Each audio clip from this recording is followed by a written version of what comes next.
So students, here come the questions. Examine why Quit India movement was started and how do you think the Quit India movement was generally a mass movement. So we have to discuss the second part. Okay. So what we discussed yesterday on 8 August 1942. Okay. A very important resolution was passed that we called Quit India movement. Okay. And what was there? And the day was decided to launch the movement. Okay. Then comes Gandhiji advice. What he gave the advice? What is the basis of the movement? When we talk about he gave advice, the very basis of the movement should be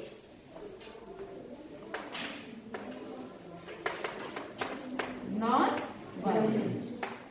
Okay. That we discussed yesterday. That Gandhiji advised the masses to take non-violence, okay, the very basis of the movement. Said that every person, here important thing is that every person should guide himself, okay. He led the movement, but he told people that every person they need to guide themselves, okay. And then here you can see the Mahatma Gandhi and the other prominent leaders, okay, they were what? They were arrested and the Congress, it was declared illegal, okay. And you can see that whatever the repressive measures or the policy that were taken by whom? The Britishers, okay, it created excitement among the peoples and they enthusiastically take participation in the movement, okay.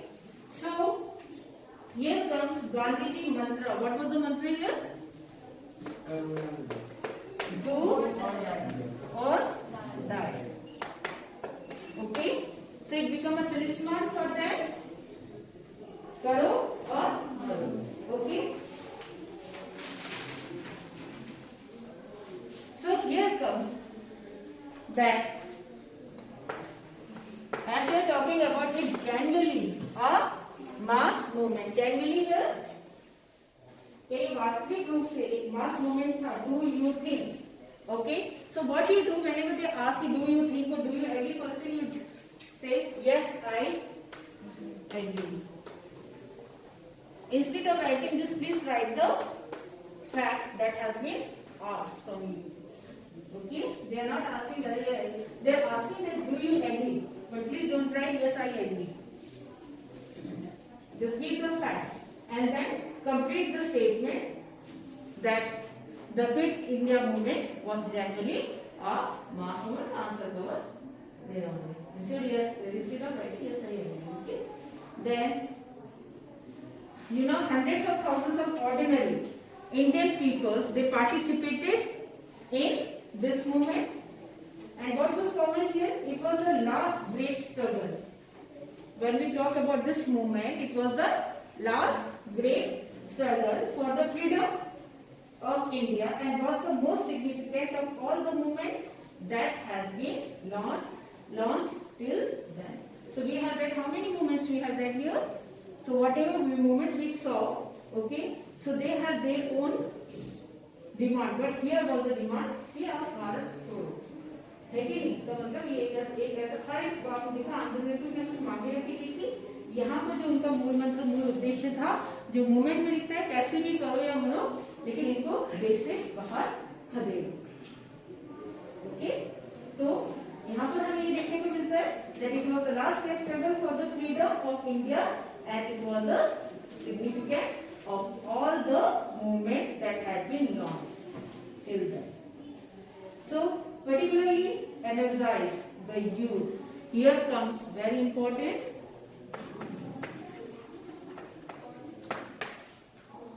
The youth. Okay.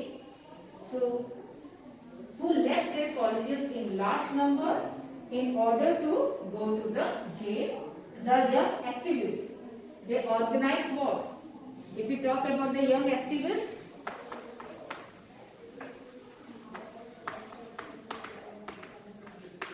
They organized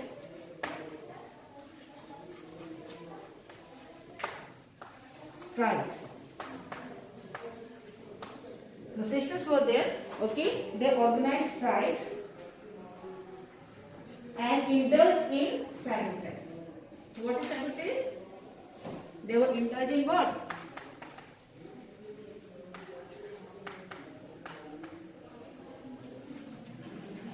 Sabotage of this government building offices. Okay, तोड़ फोड़, ठीक है, और आप देख सकते हैं racking. So here you can see all over the nation. So during this period, what was important here? One was the strike, procession, and functions were held. So here comes when we talk about the movement of it launched, then we saw the main basis of the movement was non-violence, and then the Mool Mantra, which made people more enthusiastic as well the Quit India movement. Okay, and then here participations of the youth, especially the younger activists. Okay, they organized the strikes, the processions. They were involved or indulged in all the sabotage activities as such as concerned with the racking of the government building offices. Okay, destroying them. So, and they were ready to move to go to the jail. So here, that had resorted to the method of torture and suppression of the people. So the people attacked the building, okay, the municipal courts, government buildings, and property. They also attacked railway station, post offices and police station, and tried to set them fire. Okay, then they cut the telegraphs, the railway. This is the work or the function of the activists, that how they process the movement, okay, how they led the movement. So here you can see they cut the telegraphs, railway lines, and temporary government was established in Balia. So here you can see temporary or parallel government. Okay, it was established in Balia and some other district of Eastern Uttar Pradesh. In order to crush the movement, the army and the police, they inflicted the human tortures on the people. So you can see armed attack at different places also, in Madras, in Bengal, and some places in Bombay and Uttar Pradesh. In some areas such as Balia in modern Uttar Pradesh, Tamluk in Midnapur districts of Bengal, and Satara districts of Bombay, the agitators, okay, they established a parallel government overthrowing the British authority from that place. Okay, so even during the period of this movement, when almost all the prominent Congress leaders were got behind the bar or were arrested, at the time Jinnah and his colleagues in the Muslim League were busy in expanding their influence. Okay, so it was in this year that the League began to make a mark in the Punjab and the Sindh provinces, where it had previously had scarcely any presence. So the fire of the movement, it burned all the tops of the dominant status into ashes. India now, they wanted nothing less than complete independence. So it made the various political parties of England to give a serious thought of Indian problems, and the British withdrawal from the Indian, it became certain. So here you can see Balia in UP, Satara Mumbai, and Tamluk Midnapur in Bengal. Okay, इन्होंने क्या करा? They what? Overthrow the British authority, and here they established what? They established a parallel government. Already there is a government of British that is ruling there, and they established their own government that is running parallel to that. Okay, so here you can see that another important thing comes, क्योंकि ऐसा mass movement है. Today we will revise the chapter Mahatma Gandhi and the National Movement. So here you can see the period from 1919 to 1947. It occupies a very significant place in the history of the Indian freedom struggle. This is the time during the, you can see Mahatma Gandhi, he entered into the politics. And he used the weapons like satyagraha, non-cooperation and civil disobedience, which was based on truth and non-violence, and soon became the leader of the nationalist movement. Since Mahatma Gandhi, he dominated the Indian politics from 1919 to 1947. This period is generally known as the Gandhian era. So here you can see emergence of Mahatma Gandhi. His full name was Mohandas Karamchand Gandhi and was born on 2nd October 1869 at Porbandar in Kathiawar, Gujarat in a traditional Hindu family. His father Karamchand Gandhi was the Diwan of Rajkot and mother Putli Bai was a religious woman. He was married to Kasturba Bai at the age of 12. He passed his matriculation examination in the year 1888 and sailed to England to obtain the degree of law. Then he left for South Africa to practice the law. Gandhiji was the first Indian barrister and the first highly educated Indians to enter South Africa. He emerged as the leader of the Indian community in that territory. So the well-known historian Chandran Davidson has rightly remarked that South Africa was the making of Mahatma. So in those days, the white ruler, they had imposed a large number of insolent restrictions on Indians living in South Africa. So Gandhiji opposed these insulting and unjust restrictions and started a movement against the government of South Africa with the weapon of disobedience and satyagraha. So the movement continued for about 2 decades and Gandhiji efforts, it get more success. The government had to withdraw many restrictions imposed on Indians. So in January 1915, you can see Gandhiji, he returned to India and his struggles and ensuing success in South Africa had brought him much popularity in India. Therefore, India extended him a hearty welcome on his arrival. So Gandhiji's struggle in South Africa prepared him to take over the leadership of Indian national movement, and the unique techniques of civil disobedience and satyagraha which he had developed in South Africa were to be successfully employed in the Indian national movement in near future. So here comes Gandhiji ideology. Gandhiji expressed his early view in his book entitled Hind Swaraj, which he wrote in 1909 while returning to South Africa from London. So here you can see he emphasized on truth and emphasized on non-violence and purity, emphasized on the purity of mean and the ends. So Gandhiji's success in South Africa, it paved the way for his future life. It was during this struggle that he evolved a new technique of struggle known as satyagraha. Based on the principle of truth and non-violence. So the literal meaning of satyagraha is to remain determined, stuck to the path of truth. So his weapon of satyagraha was also based on the principle of truth and non-violence. In his opinion, satyagraha is a principle of spiritualism based on love for mankind. It does not possess any kind of hatred for the rivals. Gandhiji considered truth as the supreme in life. So here you can see Gandhiji laid equal emphasis on non-violence as truth. He believed that non-violence had a wonderful power of shouting out all the problems. In Gandhiji's opinion, the non-violence is not a symbol of weakness but of bravery and strength and fearlessness. Same he emphasized on the purity of mean and the ends. So here you can see Gandhiji believed in the purity and superiority of the means. He believed that for the achievements of good end, means should be also good. He had a strong desire to get his country free but did not want to resort to falsehood, violence and treachery to achieve this objective. So now Gandhiji entry into the Indian politics.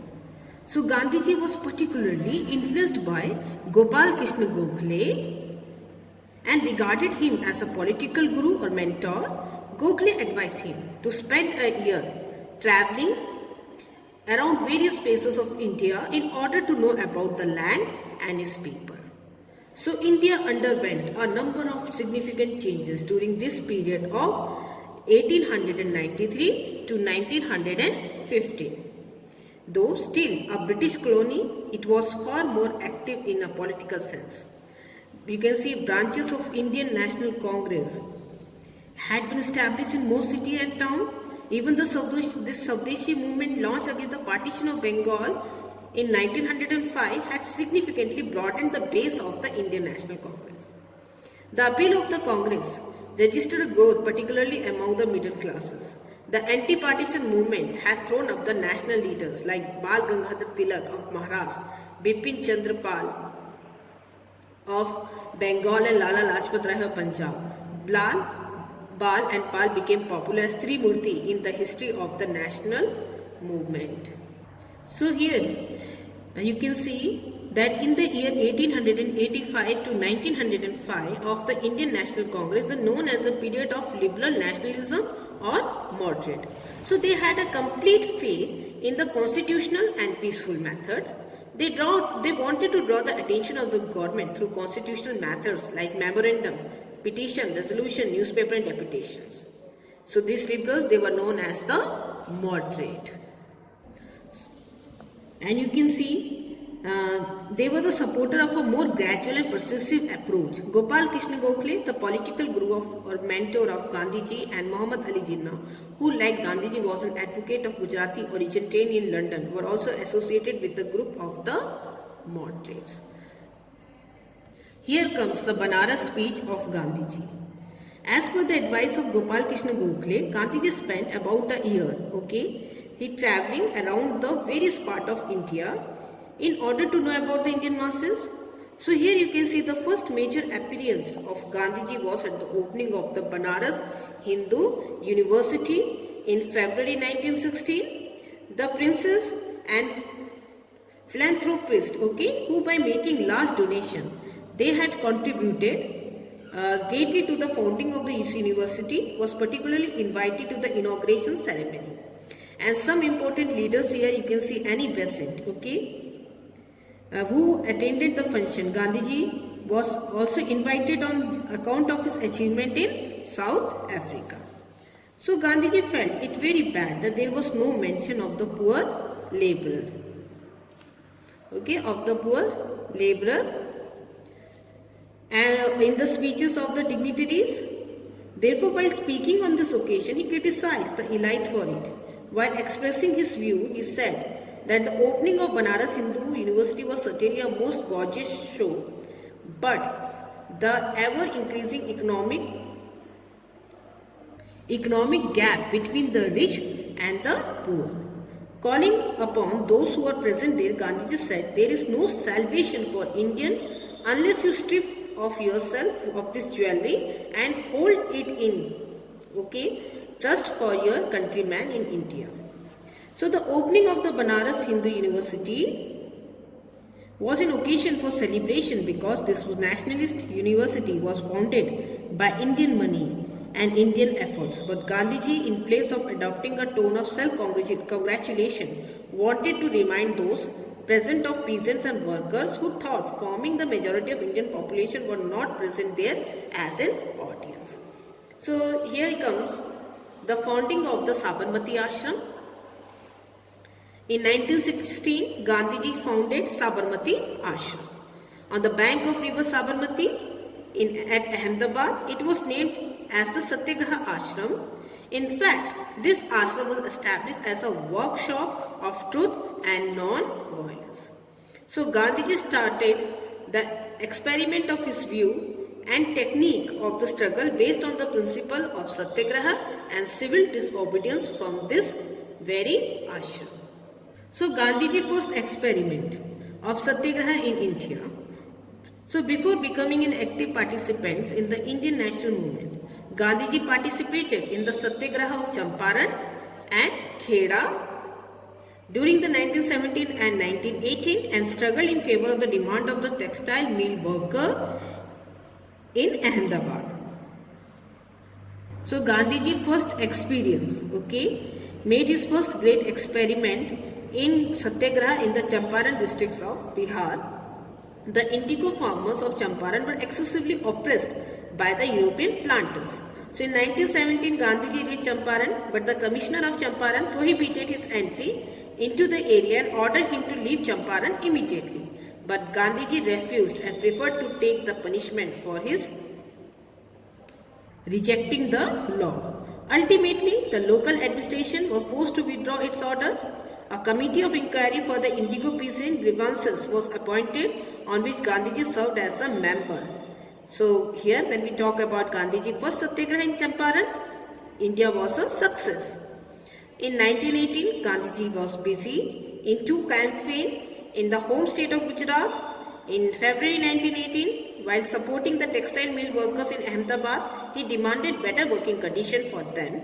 The strike came to an end with the intervention of Gandhiji, and the mill worker agreed to give 35% of workers' wages as bonus.